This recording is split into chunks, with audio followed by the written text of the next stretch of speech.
Saudação, meu caro colega, continuando aqui na IOB Marcato, o nosso preparatório para concurso público, analista e técnico do TRT e outros concursos aí que envolvem processo do trabalho. Estamos na execução, né? A gente vem aí já numa caminhada, as nossas aulas anteriores, aí os encontros anteriores, vem seguindo no tocante à execução e essa aula traz um tema muito bacana e de grande incidência aí nos concursos públicos. Nós vamos falar sobre os bens que podem ser penhorados e aqueles bens que não podem ser empenhorados, né? A palavrinha aí é empenhorabilidade de bens. Apareceu essa palavrinha na prova, empenhorabilidade de bens. Vocês vão estar diante do quê?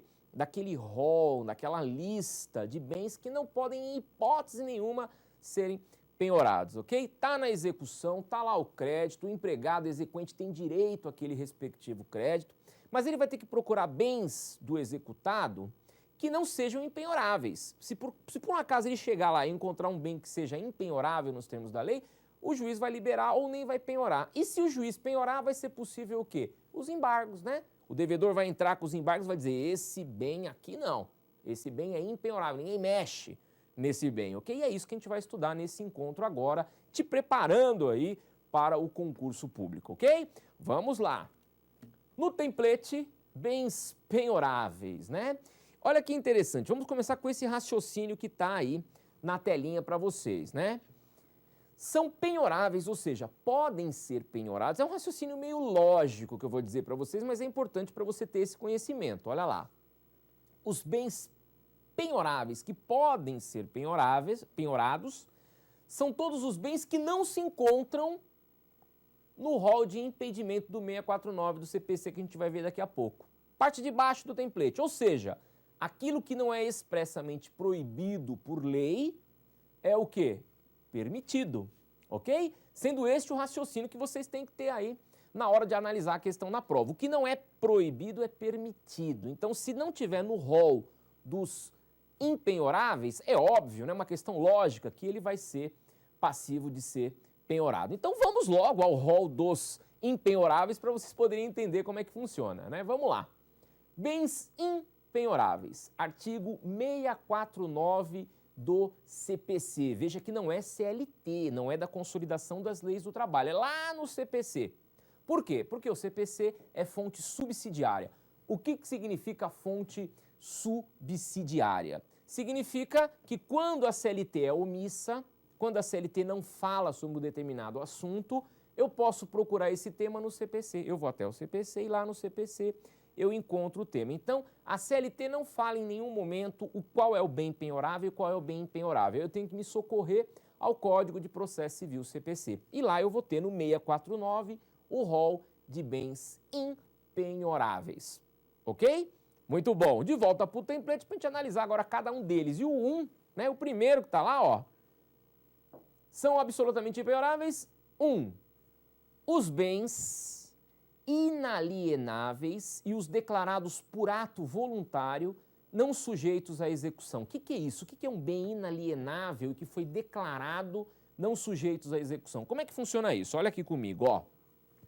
Você tem um determinado imóvel, você vai no cartório de registro de imóveis e declara que aquele determinado bem que você tem ali não é passivo de alienação, ou seja, você não vai poder vender nunca mais esse imóvel. É uma declaração voluntária que você vai no cartório, que você faz essa declaração no cartório e ele passa a ser um bem inalienável. Então, quando qualquer pessoa que for no cartório pedir lá uma certidão de matrícula do imóvel, vai estar escrito que o bem é inalienável, não pode ser vendido, não pode ser operada a venda daquele bem. Você vai gravar o bem para ele nunca mais ser vendido, ok? É óbvio que para você fazer isso no cartório, você não pode ter dívida. Se você tiver dívida e fizer isso, não vai valer, é nulo. Por quê? Porque é uma fraude à execução, uma fraude ao credor. Agora, se você não tiver dívida nenhuma, você pode ir ao cartório e deixar aquele determinado bem que você escolheu inalienável, para não poder ser vendido. Se ele não pode ser vendido, se ele está gravado com a inalienabilidade, né, ou quase isso, ele não pode ser vendido. Se ele não pode ser vendido, ele também não pode ser penhorado, ok? Muito bom. O próximo, no item 2, são o quê? Os móveis pertences, né, melhor dizendo, móveis, pertences e utilidades domésticas que guarnecem a residência do executado. salvo os de elevado valor ou que ultrapasse as necessidades comuns correspondentes a um médio padrão de vida. Então a geladeira, o fogão, a televisão, a cama não pode ser passivo de penhora. Agora, se eu tiver 2, 3, 4 televisões, televisão lá de LED, televisão aquela 3D, agora aquela coisa toda, eu tenho 2 dessas, uma pode ser penhorada, né? Tenho 2 geladeiras, freezer, pode ser um deles penhorados, né? Então o que tiver em excesso, o que tiver real valor, eu tenho lá um quadro, uma obra de arte na minha casa valiosa, pode ser penhorado, porque excesso é luxo, né? Agora, os bens que guarnecem a casa de uma forma da necessidade da família ali não pode ser penhorado, é o que diz o item 2 do 649. Item 3, os vestuários, né, bem como os pertences de uso pessoal do executado, salvo se for de elevado valor, né? Então, sei lá, a esposa lá do executado tem uma Louis Vuitton, uma bolsa Louis Vuitton, né? Então essa pode ser penhorada, né? Não tem problema nenhum, é muito dinheiro para uma bolsa, não é isso? Então essa pode ser. Agora, se for a única bolsa que ela vai trabalhar, que ela guarda o dinheirinho, não pode. A roupa do corpo não pode, ok? Mas se o cara tiver um terno Armani lá no guarda-roupa, 2, 3, 4, Ricardo Almeida ali, valendo uma grana, alguns deles podem ser penhorados sem problema nenhum. Joias, né? Então essas coisas que estão em excesso, são de uso pessoal, mas estão em excesso, podem ser penhoradas. Se for uso exclusivo ali para o dia a dia, não pode, ok? Muito bom. De volta lá.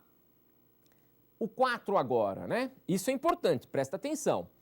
Os vencimentos, subsídios, soldos, salários, remuneração, proventos de aposentadoria, pensões, pecúlio, montépios, as quantias recebidas por liberalidade de terceiros destinadas ao sustento do devedor e sua família, os ganhos de trabalhador autônomo, os honorários profissionais, né? Todos esses valores que são destinados à sobrevivência da pessoa são impenhoráveis, ok? A clássica pergunta que costuma cair no concurso público é: o salário pode ser penhorado? Não, o salário não pode ser penhorado. Os valores que são destinados à sobrevivência não podem ser penhorados, ok?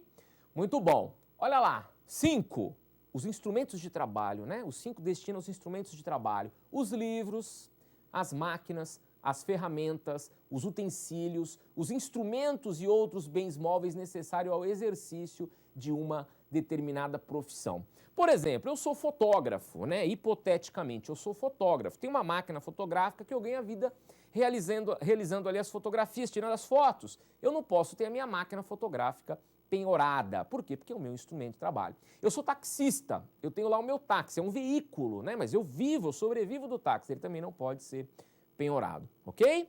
Muito bom. 6, o seguro de vida. Se eu tenho um determinado seguro de vida, eu também não posso ter esse seguro de vida penhorado. 7, os materiais necessários para as obras em andamento, salvo se forem penhoradas, as obras todas estiverem penhoradas. Então vamos supor que eu estou fazendo uma reforma em casa, estou criando lá uma situação de reforma em casa, eu estou lá com as louças, as ferragens lá das portas, as portas, cimento, tijolo, isso não pode ser passivo de penhora, porque é uma obra que está em andamento, salvo se toda a propriedade estiver penhorada.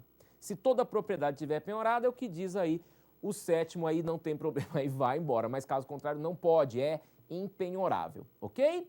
Muito bom. 8, a pequena propriedade rural. A pequena propriedade rural, assim definida em lei, desde que onde trabalha a família, seja o lugar onde trabalha a família, não pode ser penhorado. É quase que o bem de família, mas ainda não é. O bem de família, eu vou falar dele daqui a pouco para vocês. O 9, os recursos públicos recebidos por instituições privadas para aplicação compulsória em educação, saúde ou assistência social. Então, por exemplo, eu tenho uma escola que recebe subsídio da prefeitura. Esse dinheiro que entra na escola da prefeitura não pode ser penhorado, tá? Tá ligado a patrimônio público. Olha que interessante aqui. Até o limite de 40 salários mínimos não pode ser penhorada a caderneta de poupança. Até a importância de 40 salários mínimos não pode ser penhorada a caderneta de poupança. Muito bom. E, por fim, os recursos públicos do fundo partidário recebidos nos termos da lei pelos partidos políticos, né? O que o partido político recebe para a sobrevivência dele, os fundos partidários também não podem ser penhorados. E aí sim, importante, também é impenhorável o bem de família, nos termos da Lei 8.009 de 90, salvo isso a prova, o concurso costuma perguntar muito, né? Salvo, na questão trabalhista, se for oriundo do débito do labor doméstico, né? Se for um empregado doméstico que entrou com a ação e tem ali o direito de receber os valores, aí nesse caso não se aplica a impenhorabilidade do bem de família. Aí o bem de família pode ser penhorado. Por quê? Porque é o local onde ele trabalhou naquela casa. Né? Então não é justo aquela casa estar protegida, mesmo ele tendo prestado serviços ali. Então é a única exclusão aí, pelo menos na esfera trabalhista, é a questão do trabalhador doméstico. Bacana? Muito bom. Tem questão para estudar, para poder exercitar? Tem. E uma questão que caiu no TRT da 12ª região em 2010, né? Era a questão 34 e ela dizia o seguinte: em regra, não é absolutamente impenhorável, tananã. Então o que diz a pergunta? Ela quer que você encontre aí o que em regra não é impenhorável. Então nós vamos ter aí algumas questões que são impenhoráveis e uma que não é impenhorável. E é isso que a gente vai precisar encontrar. Vamos lá. Na letra A totalidade dos vestuários, né? A totalidade dos vestuários, bem como os pertences de uso pessoal do executado. Então, essa aí não pode.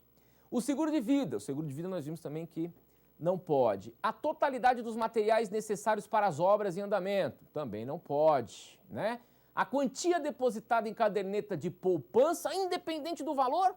Independente do valor, não, é 40% que é impenhorável, né? Não é independente do valor. Então, para mim, a errada aí é a D, né? O que está distorcendo da realidade aí é a D. E a pequena propriedade rural também, essa é impenhorável, ok? Então, eu acho que é a D. Vamos ver o gabarito? Letra D, ok? Muito bem, essa foi a nossa aula, nosso encontro de hoje, falando de bens penhoráveis e bens absolutamente impenhoráveis. Artigo 649 aí do CPC. Bacana? Se cair isso na prova que você vai fazer, se cair isso no concurso que você vai prestar aí, não pode errar porque é muito fácil, ok? Um grande abraço para você, estamos juntos com a IOB Marcato, pensando sempre em você. Um grande abraço.